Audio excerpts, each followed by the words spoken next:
নমস্কাৰ আপোনালোক সকলোকে পুনৰবাৰ আপোন নিউজৰ অন্য এটা ভিডিঅ' লৈ স্বাগতম জনাইছো। আজি ভিডিঅ'টো আৰম্ভ কৰাৰ আগতে সকলোকে দুৰ্গা পূজাৰ বহুত বেছি শুভেচ্ছা জনাইছো। আপোনালোকৰ আজি দুৰ্গা পূজাৰ প্ল্যান কি সেই সম্পৰ্কে কমেন্ট সেকশনত জনাবলৈ কিন্তু নাপাহৰিব। তো মই আজি আপোনালোকক জনাম যে জুবিন দাৰ কাৰণে আমাৰ অসমৰ কোন কোন ব্যক্তিয়ে কেনে ধৰণৰ কাম কৰিম বুলি পদক্ষেপ হাতত লৈছে বা ভাৰতবৰ্ষৰ কোন কোন ব্যক্তিয়ে জুবিন দাৰ বাবে কিবা কিবি কাম কৰিম বুলি পদক্ষেপ হাতত লৈছে সেই সম্পৰ্কে আজি আপোনালোকক এই ভিডিঅ'টোত জনাম। কাৰণ জুবিন দাৰ বাবে বহু লোকে কিবা কিবি কৰিবৰ কাৰণে পদক্ষেপ হাতত লৈছে। কোনোবাই যদি কৈছে যে জুবিন দাৰ কাৰণে মই প্ৰতিমূৰ্তি নিৰ্মাণ কৰিম, কোনোবাই আকৌ জুবিন দাৰ সমাধিস্থল ৰাখিবৰ কাৰণে 20 বিঘা 30 বিঘা মাটিও ডনেট কৰিবলৈ ওলাই আহিছিল। গতিকে সেই সময়তে জুবিন দাৰ বাবেনো কোনে কি কৰিম বুলি কৈছে বা কোনে কৰিব ফিক্সড মানে তেওঁলোকে কৰিবই সেই সম্পৰ্কে আপোনালোকক আজি ভিডিঅ'টো জনাম। ভিডিঅ'টো প্ৰথমৰ পৰা শেষলৈকে চাই থাকিব। প্ৰথমে খবৰ ওলাইছে বিটিচিৰ বিপিএফ প্ৰধান হাগ্ৰামা মহিলাৰীৰ ওপৰত। হাগ্ৰামা মহিলাৰীয়ে এইবাৰ বৃহৎ জয়লাভ কৰিলে। এইবাৰ হাগ্ৰামা মহিলাৰীয়ে UPPL আৰু বিজেপিক উফৰাই পঠালে বিটিচিৰ পৰা। তো তাৰ পাছতেই তেখেতে ঘোষণা কৰিছে যে বিটিচিত নিৰ্মাণ কৰিব তেখেতে এটা জুবিন দাৰ প্ৰতিমূৰ্তি, সৰ্বোচ্চ প্ৰতিমূৰ্তি নিৰ্মাণ কৰিব বুলি জনাইছে।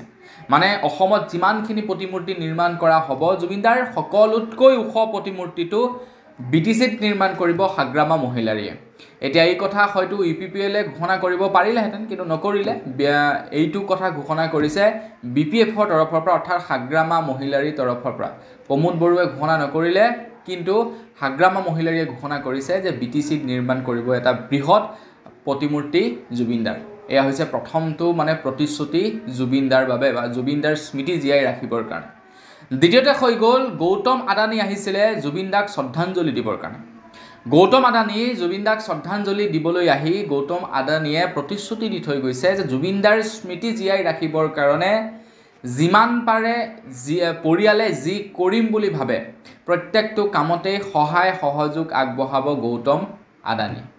আমাৰ ভাৰতৰ এজন অন্যতম বিজনেছমেন, দেখা পাইছে, ভাৰতৰ এজন অন্যতম বিজনেছমেনো আহি গৌতম আদানী আহি জুবিন দাৰ শ্ৰদ্ধাঞ্জলি দি গৈছে।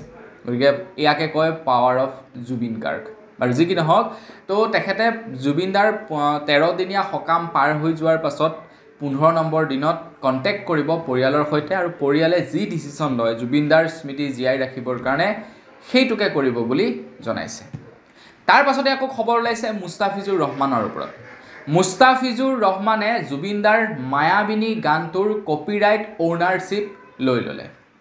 মায়াবিনী গানটো বৰ্তমান সময়ত আমাৰ অসমৰ এটা এন্থম হৈ পৰিছে। সকলোৰে মুখে মুখে জুবিন দাৰ শ্ৰদ্ধাঞ্জলিৰ সময়ত সকলোৰে মুখে মুখে মায়াবিনী।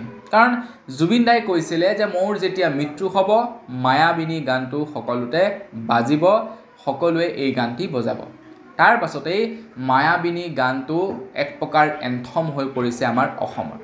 সেই সময়তে মুস্তাফিজুৰ ৰহমান নামৰ এজন ইউটিউবাৰ আছে, যিজনৰ নেকি ভাইটি মিউজিক কোম্পানী নামৰ এটা ইউটিউব চেনেল আছে।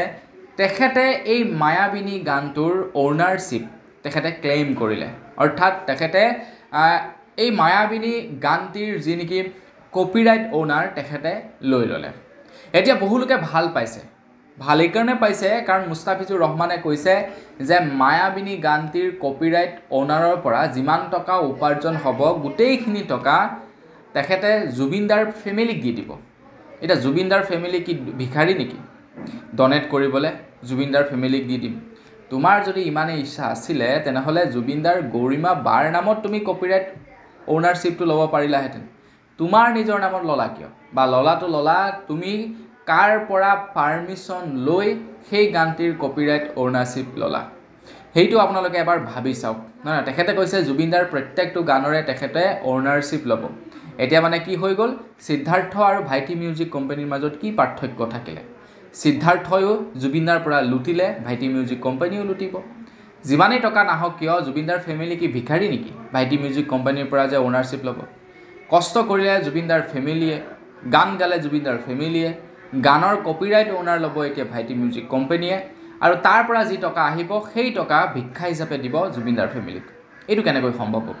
এইটো কেতিয়াও হ'ব নোৱাৰে মোৰ মতে জুবিনদাৰ ফেমিলিয়ে তেখেতৰ ওপৰত মানে এইটো কথা বতৰাত মিলিত হ'ব লাগে আৰু কপিৰাইট অ'নাৰশ্বিপ মুস্তাফিজুৰ ৰহমানেও জুবিনদাৰ ফেমিলিক দি দিব লাগে তেখেতৰ ওপৰত তেখেতৰ ওচৰত ৰাখি থোৱাৰ কোনো অধিকাৰ নাই আপুনি লিগেলি আগতীয়াকৈ তাৰ বাবে ক্লেইম কৰিলে পাই গ'ল সেইটো পাছৰ কথা কিন্তু অৰিজিনেলি গানটো কাৰ তেখেতৰে ন গতিকে তেখেতেই পাব লাগিব তেখেতৰ নামতে অ'নাৰশ্বিপ থাকিব লাগিব এইটো চিধা কথা আগবাঢ়িছোঁ একেবাৰে শেষৰটো মানে প্ৰতিশ্ৰুতিৰ ফালে প্ৰতিশ্ৰুতিটো ঢেৰ দিছে তাৰে ভিতৰত অন্যতম এটা প্ৰতিশ্ৰুতি হৈছে জুবিনদাৰ জীৱন কাহিনীৰ ওপৰত এতিয়া এখন ফিল্ম বনাব আৰু সেই ফিল্মখন বনাব একটা